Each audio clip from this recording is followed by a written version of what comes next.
எல்லாருக்கும் வணக்கம். ஏற்கனவே பார்த்தீங்கன்னா கட்டின வீட்டில் கிராக் வருது இல்லையா, ரூஃப் ஆகட்டும் இல்லை சைடு வால் ஆகட்டும், அதனால் உள்ள தண்ணி வர்றதாகட்டும், அப்போது வந்து எப்படி நம்ம அதை சரி பண்ணுறது அப்படின்றத ஏற்கனவே ஒரு 2 வீடியோவில் நம்ம பார்த்துருக்குறோம். அந்த வீடியோக்களை நீங்கள் பார்க்கல அப்படின்னா டிஸ்கிரிப்ஷனில் லிங்க் கொடுக்குறேன், அந்த வீடியோவை போய் பாருங்கள். இப்போது இந்த வீடியோவில் நம்ம என்ன பார்க்க போகிறோம் அப்படின்னு பார்த்தீங்கன்னா, அந்த மாதிரி கிராக்கு வந்ததுக்கப்புறம் சரி பண்ணுறதை விட வராமலே தடுக்கிறது எப்படி அப்படின்றத தான் நம்ம இந்த வீடியோவில் பார்க்க போகிறோம். அதனால் வீடியோவை கடைசி வரைக்கும் பாருங்கள், உங்களுக்கு யூஸ்ஃபுல்லாக இருக்கும்.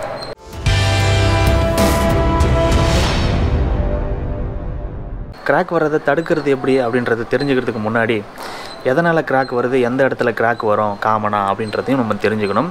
இப்போது எதனால் கிராக் வருது, எங்கெங்கே கிராக் வருது அப்படின்றத பார்த்துட்டு அதுக்கப்புறம் அதை தடுக்கிறது எப்படி அப்படின்றத நம்ம பார்க்கலாம். காமனாக கிராக் பார்த்திங்கன்னா ஒரு 3 இடத்துல வரும். ஒன்று பார்த்திங்கன்னா ஜன்னல் வைக்கிறோம் இல்லையா, ஜன்னலுடைய கார்னரில் ஒரு கிராக் வரும். அடுத்தது பார்த்திங்கன்னா ஒரு ஸ்ட்ரெயிட் லைன், அதாவது மேலே இருந்து கீழே வரைக்குமே ஒரு ஸ்ட்ரெயிட் லைனாக இந்த மாதிரி ஒரு கிராக் வரும். அதுக்கு அடுத்ததாக பார்த்திங்கன்னா இந்த சுவிட்ச் பாக்ஸு அப்புறம் சுவிட்ச் பாயிண்டெல்லாம் நம்ம நிறைய இடங்களில் வச்சுருப்போம் இல்லையா, அந்த இடங்களில் அந்த இடத்துலேருந்து இந்த மாதிரி கிராக் லைன் இப்படி போகும். இந்த மாதிரி 3 இடங்களில் காமனாக கிராக் வரும். இப்போது பொதுவாக வந்து ஜன்னல் கார்னரில் வரும் அப்படின்னு சொல்லியிருந்தோம் பார்த்தீங்களா, அதுக்கு உதாரணம் தான் இந்த ஜன்னல். இப்போ இந்த ஜன்னலில் பார்த்திங்கன்னா இங்கே உங்களுக்கு கிராக் வந்திருக்கும், இந்த இடத்துல கிராக் வந்திருக்கு இந்த கார்னரில். அது மாதிரி இந்த மாதிரி ஜன்னல் கார்னரில் கிராக் வர்றதுக்கான காரணம் என்ன அப்படின்னு பார்த்திங்கன்னா, இந்த வுட் இருக்குது இல்லையா, வுட் ஒர்க்கில் பொறுத்த வரைக்கும் நம்ம வந்து அந்த வுட்டை வச்சுருவோம். வுட்டை வச்சிட்டோம்னா அது வந்து டெம்பரேச்சருக்கு ஏற்ற மாதிரி இந்த கால மாற்றம், மழை வெயில் இதுக்கு ஏற்ற மாதிரி சுருங்கவோ விரியவோ செய்யும். அந்த டைமில் பார்த்திங்கன்னா அந்த கார்னரில் உங்களுக்கு வந்து கிராக் வரும். இதே மாதிரியே இன்னொரு ஜன்னல்லையும் வந்திருக்கு பாருங்கள். இந்த ஜன்னலில் இந்த மாதிரி கார்னரில் ஒரு கிராக் வந்துருக்கு. இது ஏதாவது ஒரு கார்னரில் இல்லை 2 கார்னரில் கூட இந்த மாதிரி கிராக் வரலாம். சரி, இப்போ இது வராமல் தடுக்கிறதுக்கு என்ன பண்ணணும் அப்படின்னு கேட்டிங்கன்னா, விண்டோ வைக்கக்கூடிய அந்த ஸ்டேஜ் வருது பார்த்திங்களா, அந்த ஸ்டேஜில் உங்களுக்கு வந்து சில் லெவல் பீம் அப்படின்னு சொல்லிட்டு ஒரு பீமை போடணும். அதாவது லிண்டல் பீம் எப்படி போடுறோமோ அது மாதிரி அதை விட சின்னதாக கூட இருக்கலாம். சின்னதாக கூட ஒரு சின்ன பீம் வந்து நீங்கள் அங்கே போட்டிங்கன்னா அதுக்கு மேலே இந்த விண்டோவை வைக்கும் பொழுது உங்களுக்கு வந்து கிராக் வந்து அந்த வாலுக்கு போகாது, அந்த பீம் வந்து அதை தடுத்துரும்.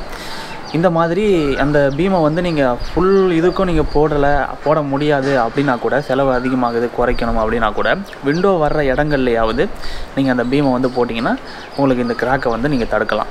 அடுத்தது பார்த்திங்கன்னா இந்த மாதிரி மேலே இருக்குது பார்த்திங்களா, மேலே இருக்கிற மாதிரி பாயிண்ட்டு வேறு ஏதாவது இடங்கள் இருக்கும்போது அந்த இடங்களில் கிராக் வர்றதுக்கு வாய்ப்புகள் இருக்குது.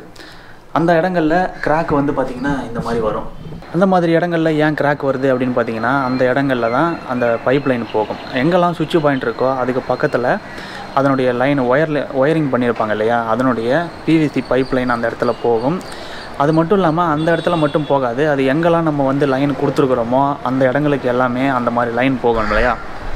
அப்போது அந்த இடங்களில் வந்து நம்ம பூசு வேலை பண்ணும்பொழுது ஒரு விஷயத்தை கண்டிப்பாக பண்ணணும். அப்படி பண்ணாமல் விடும்பொழுது அந்த பைப் லைனில் நம்ம வந்து இந்த சுவிட்ச் பாயிண்டில் ஏதாவது பண்ணும்போது அந்த பைப்பை ஆடுறதுக்கான வாய்ப்புகள் இருக்குது. அப்போ பார்த்திங்கன்னா உங்களுக்கு அந்த இடங்களில் கிராக் வர்றதுக்கு வாய்ப்பு இருக்குது. பைப் லைன் வந்து அப்படியே இருக்குமா அப்படின்றது நமக்கு டவுட்டு தான்.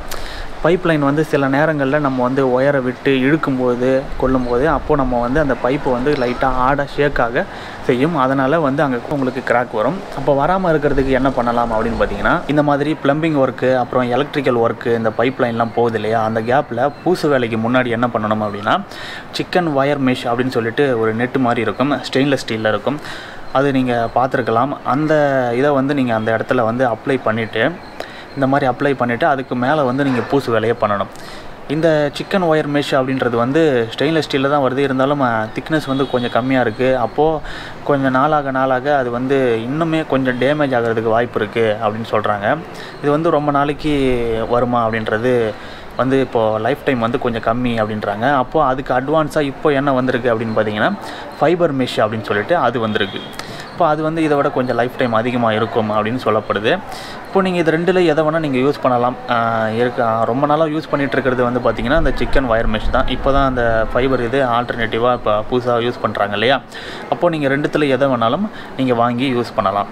அப்போ அந்த இடத்துல வந்து போட்டுட்டு நம்ம அதுக்கு மேலே வந்து பூச்சி வேலையை பண்ணும்போது அந்த இடங்களில் கிராக் வராமல் நம்ம தவிர்க்கலாம். அடுத்தது பார்த்திங்கன்னா இந்த மாதிரி ஸ்ட்ரெயிட் லைன் மேலேருந்து கீழே வரைக்கும் ஸ்ட்ரெயிட் லைனாக ஒரு கிராக் வரும். அது எதனால் வருது அப்படின்னு பார்த்திங்கன்னா, அந்த இடங்களில் காலம் இருக்கும். அதாவது பீம் இருக்கும். பீம் இருக்கும்பொழுது அதுக்கு ஒட்டின மாதிரி வால் இருக்கும், அதாவது செவுரு வச்சுருப்பாங்க.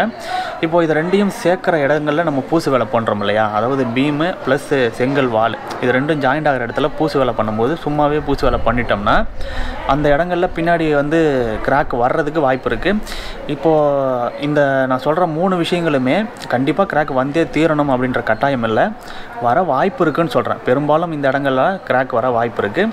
இப்போது இந்த இடத்துல பார்த்திங்கன்னா உங்களுக்கு பீம் இருக்குது, அந்த பீமுக்கு பக்கத்தில் வால் இருக்குது, அந்த இடத்துல அப்படியே பூசு வேலை பண்ணதால் இங்கே கிராக் வந்திருக்கு. அதுவும் மேலேருந்து கீழே வரைக்கும் பீமு எவ்வளோ தூரம் ஹைட் இருக்கோ அந்த ஹைட் வரைக்குமே உங்களுக்கு கிராக் வரும்.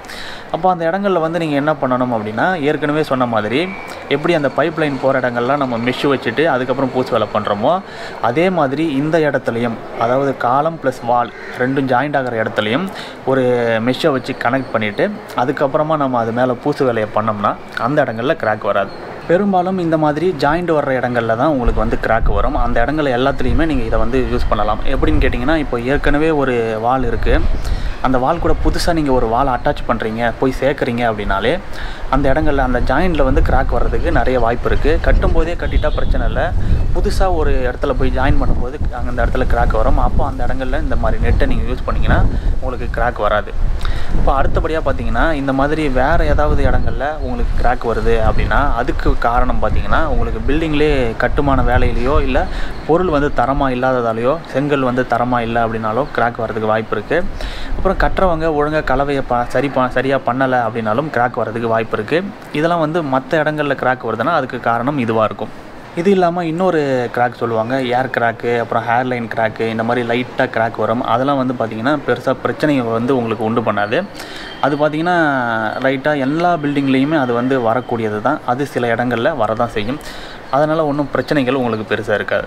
அந்த கிராக்கை பார்த்திங்கன்னா நீங்கள் நெக்ஸ்ட் டைம் வந்து பெயிண்டிங் பண்ணும்போது பட்டி வச்சு அதை ஃபில் பண்ணாலே அது மறைஞ்சிடும். இந்த வீடியோ வந்து உங்களுக்கு ஓரளவுக்கு யூஸ்ஃபுல்லாக இருந்திருக்கும் அப்படின்னு நினைக்கிறேன். இனிமேல் வீடு கட்டுறவங்க எல்லாருமே இந்த விஷயத்தை ஃபாலோ பண்ணிங்கன்னா உங்களுக்கு வந்து கிராக்குன்ற பிரச்சனை வந்து முக்கால்வாசி தீர்ந்துடும். இப்போது இந்த வீடியோ வந்து உங்களுக்கு பிடிச்சிருக்கு, யூஸ்ஃபுல்லாக இருக்குது அப்படின்னா லைக் பண்ணுங்கள், ஷேர் பண்ணுங்கள். அதோட இது உங்களுக்கு யூஸ்ஃபுல்லாக இருந்திருக்கு, எனக்கு யூஸ்ஃபுல்லாக நீங்கள் ஏதாவது செய்யணும் அப்படின்னு ஆசைப்பட்டீங்கன்னா மறக்காமல் சப்ஸ்கிரைப் பண்ணிவிட்டு பக்கத்தில் இருக்கிற பெல் ஐக்கானை அழுத்துங்க. நன்றி.